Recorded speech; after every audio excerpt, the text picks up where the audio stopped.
स्वागत है आपका ब्रेक के बाद। अमेरिकी राष्ट्रपति डोनाल्ड ट्रंप के निशाने पर अब ब्राजील है। ट्रंप ने ब्राजील पर 50% टैरिफ लगाने की घोषणा की है। ट्रंप ने ब्राजील के राष्ट्रपति लूला दा सिल्वा पर अपने विपक्ष को अलोकतांत्रिक तरीके से दबाने और प्रताड़ित करने का आरोप भी लगाया है और ब्राजील पर अमेरिकी कंपनियों को नुकसान पहुंचाने का आरोप भी लगाया है। दूसरी ओर ब्राजीली राष्ट्रपति टैरिफ को लेकर अमेरिका पर कड़ा रुख अपना रहे हैं और लगातार अमेरिका और ट्रंप विरोधी बयान दे रहे हैं। ये रिपोर्ट देखिए। दुनिया के अलग अलग देशों पर ट्रंप का टैरिफ स्ट्राइक जारी है। ट्रंप के ताजा टैरिफ अटैक में ब्राजील सबसे अधिक प्रभावित होता दिखाई दे रहा है। ट्रंप ने 1 अगस्त से ब्राजील पर 50% टैरिफ लगाने की घोषणा की गई है। इसके जवाब में राष्ट्रपति लूला डा सिल्वा ने कहा है कि ब्राजील भी अमेरिका पर टैरिफ लगाएगा। ऐसा माना जा रहा है कि ब्राजील के राष्ट्रपति लूला दा सिल्वा की ओर से ट्रंप टैरिफ को लेकर की गई आलोचना के चलते उस पर टैरिफ को पहले के 10% से बढ़ाकर सीधा 50% कर दिया गया है। ब्राजील को भेजे गए ट्रंप टैरिफ लेटर में कहा गया है कि ये टैरिफ ब्राजील द्वारा अमेरिका में स्वतंत्र चुनावों और अमेरिकियों के मौलिक अधिकारों पर की गई तमाम टिप्पणियों के बाद लगाया गया है। ब्राजील के रियो डी जेनेरो में हुई ब्रिक्स देशों की बैठक के दौरान भी ट्रंप इस समूह से नाराज दिखे थे। तब उन्होंने अमेरिका विरोधी नीति अपनाने वाले सदस्य देशों पर 10% टैरिफ लगाने की धमकी दी थी। इस पर लूला डा सिल्वा ने कड़ी प्रतिक्रिया देते हुए कहा था कि उन्हें जानना चाहिए कि दुनिया बदल गई है, हम कोई सम्राट नहीं चाहते हैं। इसके बाद ट्रंप ने ब्राजील की सरकार पर पूर्व राष्ट्रपति जेयर बोल्सोनारो के खिलाफ राजनीतिक द्वेष से प्रेरित बदले की कार्रवाई का आरोप लगाया।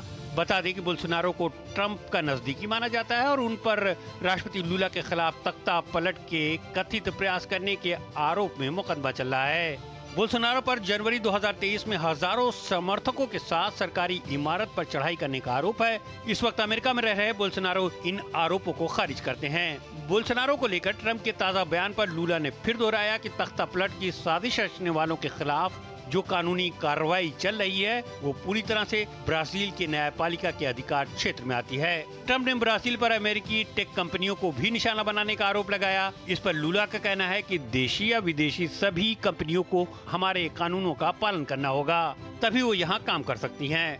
ट्रंप ने अपने पत्र में दावा किया कि दोनों देशों के बीच व्यापार से अमेरिका को नुकसान हो रहा है, जबकि लूला ने इसे तथ्यात्मक रूप से गलत बताया है। लूला का कहना है कि अगर अमेरिका की तरफ से कोई एक तरफा टैक्स बढ़ाया जाता है तो ब्राजील की ओर से भी उचित कार्रवाई की जाएगी।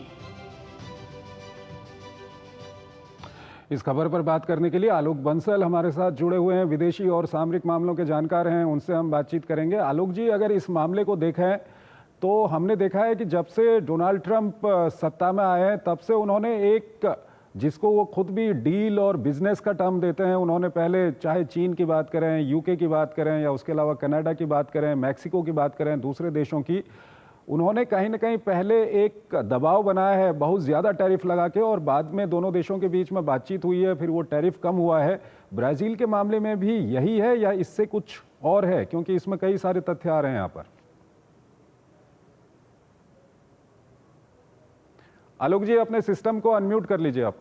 हाँ, पहली बात तो यह है कि जो ब्राजील का मुद्दा है काफी गंभीर है, क्योंकि ब्राजील के केस में ये ब्राजील के अंदरूनी मामलों में सीधा सीधा हस्तक्षेप है।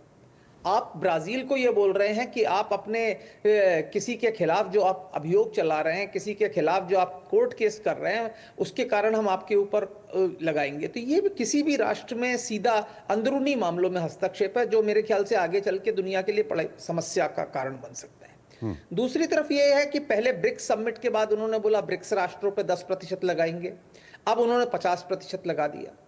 और ये समझना चाहिए कि ब्राजील के साथ अमेरिका का जो ट्रेड बैलेंस है वो फेवरेबल है। मतलब अमेरिका ब्राजील को ज्यादा एक्सपोर्ट करता है बजाय ब्राजील से इंपोर्ट करने के। जैसे भारत के साथ उसका एडवर्स है, हम अमेरिका को ज्यादा निर्यात करते हैं बजाय अमेरिका से आयात करने के लिए, वो अलग बात है। लेकिन ब्राजील के केस में ब्राजील जो है अमेरिका को कम निर्यात करता है, तो फेवरेबल बैलेंस ऑफ ट्रेड है अमेरिका के पक्ष में। और अब उसके बाद अगर आप इसको डीरेल करते हैं या उस पर ज्यादा कर लगा के आप करते हैं तो ब्राजील भी रिटेलिएट करेगा। और मुझे नहीं लगता कि इसमें अमेरिका का कोई फायदा होने वाला है, इसमें अमेरिका का ही नुकसान हो सकता है। और चूंकि वो ब्रिक्स देशों के साथ टकराव की स्थिति बढ़ती चली जा रही है, तो मेरे ख्याल से ब्राजील उसमें पहली कड़ी है। और जो भी इसका रिजल्ट होगा, जो भी इसका निर्णायक भूमिका होगी, उसके बाद अन्य राष्ट्रों पर इसका क्या असर होगा वो देखा जाएगा। आलोक जी, क्योंकि यहाँ पर ब्रिक्स देशों वाला मामला थोड़ा सा अलग हो गया है, क्योंकि यहाँ पे बोल्सोनारो का वो मामला लेके आ रहे हैं और बोल्सोनारो जो हैं वो अमेरिका में रह रहे हैं, तो ये आंतरिक मामले में हस्तक्षेप इसको किस तरह से देखना चाहिए, किस तरह से इसको देखें, क्योंकि बोल्सोनारो जो हैं वो अमेरिका में रह रहे हैं। मैंने कहा ना, ये पूरी तरह से किसी देश के आंतरिक मामलों में हस्तक्षेप है। आप एक ऐसे व्यक्ति को जो आपकी पसंद का है, आप उसको सत्ता पे बैठाना चाहते हैं, उसके खिलाफ कोई उसने जो सत्ता पलट की कोशिश की, उसके ऊपर आप ये चाहते हैं कि कानूनन कार्यवाही भी ना हो। तो ये तो मेरे हिसाब से किसी दूसरे सार्वभौम राष्ट्र की जो सार्वभौमता है उसके ऊपर अंदर हस्तक्षेप है, उसकी सोवरेनिटी का इंफ्रिंजमेंट है, और आप उसको धमकी दे रहे हैं कर के माध्यम से। तो मुझे नहीं लगता कि ये जो ट्रंप की जो धमकियां हैं अब ये ज्यादा दिन चलेंगी, क्योंकि आपने पहले भी देखा कि ट्रंप ने धमकियां देके फिर बैक ट्रैक किया। पर अब जो आगे बढ़ता जा रहा है समय, मुझे लगता है कि अमेरिकी जनमानस भी और वैश्विक जनमानस भी अब ट्रंप की जो भभकियां हैं, गीदड़ भभकियां हैं, उससे अब मुझे प्रभावित होता हुआ नहीं दिख रहा। ये जो ब्राजील का मामला है, ये टैरिफ तक ही रुकेगा या इससे आगे भी जा सकता है? क्योंकि ये बिल्कुल मामला अलग है। चीन, मैक्सिको, यूके जो दूसरे देशों के साथ टैरिफ की बात थी, उससे ये मामला बिल्कुल ही अलग है। ये सही बात है कि ये पहली बार है जब एक ऐसे राष्ट्र के ऊपर टैरिफ लगाए जा रहे हैं जो कि जिसके साथ अमेरिका का फेवरेबल ट्रेड बैलेंस है, और दूसरा जिन विषयों के ऊपर ये टैरिफ लगाए जा रहे हैं वो राजनीतिक है ना कि आर्थिक। तो ये एक बड़ी दुर्भाग्यपूर्ण स्थिति है। और लेकिन हमें ये समझना चाहिए कि ब्राजील जो है लैटिन अमेरिका का सबसे बड़ा देश है, और कोई छोटा बनाना रिपब्लिक नहीं है, और उसकी अपनी सार्वभौमता है। राष्ट्रपति लुल्ला अभी काफी लोकप्रिय भी हैं, और एक बड़ी संख्या में लोग उनके साथ हैं। उनकी जो आर्थिक पॉलिसीज हैं, राजनीतिक पॉलिसीज हैं, वो कुछ हद तक अमेरिका विरोधी हैं, और इसमें कोई शक की बात नहीं है। लेफ्ट विंग के वो राष्ट्रपति हैं। लेकिन मुझे नहीं लगता कि अमेरिका ब्राजील की उस तरीके से बाह मरोड़ सकता है जैसे वो कई अन्य छोटे राष्ट्रों के साथ करता रहा है। यानी कि कहीं ना कहीं आप संकेत दे रहे हैं कि आगे जाके इसमें भी डील होगी दोनों देशों के बीच में। देखिए, ट्रंप साहब के साथ तो ये है ना कि आज कुछ वक्तव्य दिया है, कल कुछ और देंगे। तो उनके यहाँ कोई कंसिस्टेंसी तो है नहीं। तो अगर कल को उनको लगता है कि हाँ इससे अमेरिका का नुकसान हो रहा है, तो वो डील का नाम दे देंगे, डील कर लेंगे। अब राष्ट्रपति ट्रंप के साथ डील तो कभी भी और किसी भी समय हो सकती है। बस उनको अच्छा लगना चाहिए कि हाँ इससे अच्छा हो रहा है, तो हो रही है। तो इस तरीके की तो घटनाएं एक आम हो गई हैं। आज कुछ वक्तव्य, कल कुछ और वक्तव्य, परसों कुछ और। तो एक कंसिस्टेंट पॉलिसी जो होती है, वो विदेश नीति आज अमेरिका की रह नहीं गई है।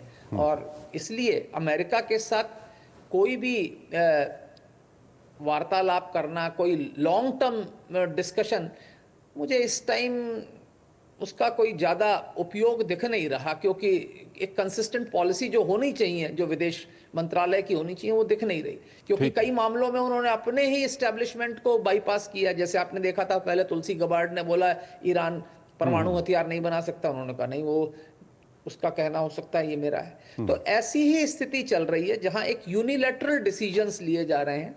तो ये मुझे लगता है कि आगे चल के डील हो सकती है, जब उनको रियलाइज होगा कि भाई इससे अमेरिका का ही नुकसान है, इसमें ब्राजील का नुकसान तो है पर उससे ज्यादा अमेरिका का नुकसान है। तो मेरे ख्याल से कुछ ना कुछ तो वे फॉरवर्ड निकाला जाएगा।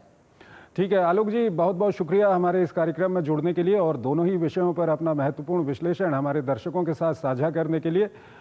यहाँ पर हम एक छोटा सा ब्रेक लेंगे और ब्रेक के उस